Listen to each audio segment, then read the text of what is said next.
Chief Minister yauna MLA Minister Pumnamak miyamgi makhada lei haibasi khanghanbaduni ngasigi Kanglada pangtokhiba mifamna pamlibasi haina Arambai Tenggol gi luchingba koronganba khumana fongdokrai wafamasi Kanglada MP ani yauna MLA singamadi Arambai Tenggol gi mihut singa unaduna wari sanaba loiraba matung khwaramban ima kaithelda miyamga unabada fongdokhibani Koronganbana makadaraduna wari sanabadudha Minister MLA amasong MP ani yauna NRC chanahanba shoe agreement handokhanba Assam Rifles lawthokpa border fencing tauba Myanmar dagi handak changsilakhiba refugee sing Mizoram da thamkhiba amadi koki illegal immigrants singbu ST list dagi lawthokpa hariba point tarugasi amatoina center da taksinbada yare haiba warep MLA singna soi tawre Chief Minister Masana su sign tawre Warep sing asi center da thuba matamda chatuna taksin bagaloina na numit tara mangani gi manungda thabak oina onthok na bahonaba karigumba center na wafam sing asi na thaiduna thamlagadi Minister MLA sing miyamga punna amato oina khongjang sangsun bahaina su yakhi hairi loina na hariba mifamadu Kanglada miyamgi oiba thabak tawgani haiduna Minister MLA amasong MP ani yauna punna wasaki hairi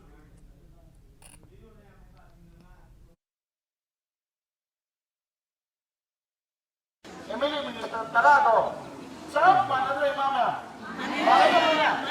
Sao mana ini khana beriyo? Khana beko? Aku ini na lan ho ni masa udah boleh. Betul tak? Wah, aku mana ni nasi boy tahu di beko. Ada nasi boy, aku ini sekarang point terupi betul. Sekolah topa, ada ini NRC kanan ba, ada sama khana topa. Hai bo mayam ma aku ini Oin mga taruk yang mani di betul. Aduh tu moi loin nama amat kasih kata dengan si sign tore. Onai minister macam macam sign tore. Aduh center tu moi khan dia tu betul. Aduh tu nahan di Ministry of Home Affairs di. Moi ada lakto obsession tu. Moi tu yang discuss tahu itu. Moi tu gitu ada ni kaya di high court. Aduh ini sih Aduh aku ni unik ni saya. Arambai nasi unik ni saya kaya nanti. Makoi MLA minister pun apa? Si minister tu mengaye, mana apa? Dia ni makada lagi minister. Moi kangen betul ni, moi pan. Itu lagi pun betul. Nasi lagi moi beli tu sebab pagi arwah. Apun na lewat tu kena kani. Center na pun na kena kani. Center na tarak tu kamu tu kena no, aku tu. Mai apun tu tak mana terus.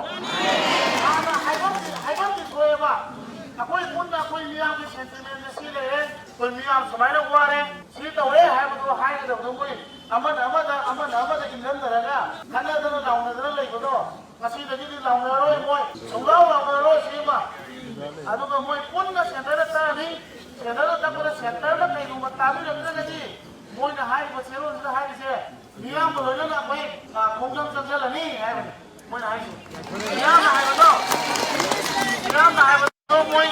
Miam na hai betul moi cakap ni hai betul pak. Aduh aku ini pak di grup saya. Kasih aku mana? Ama natraga ama ni. Aduh tahu apa boleh? Saya sudah boleh baik pun sini kalau kau ni terus kau ngasih sini lepas bangsa. Aduh aku ngasih dia aku ini sudah tarik. Saya tadi tu aku ni direct ni nanti juga aku ini kasih Aku boleh suruh dia. Mak tahu ni hari ni, hari tu tahu yang kita ada. Aku ini nasi, senang. Aku boleh sampai korang yang hari ni, hari tu point sini ada. Bukti illegal emergency case ini lagi lepas siswa yang orang ni point tu dah. Point sini ada. Moi tahu tahu rakte boleh lewatkan mata ni. Mulai baik kira pai roira boleh lewatkan tapi ada. Aduh arwah kata, moi nama Kangla putra mamangga, lain kau pandang itu pakai kau pandang wasan nak boleh. Ini baik ni, moi kata ni, nama dia moi sekian kau cakap ni.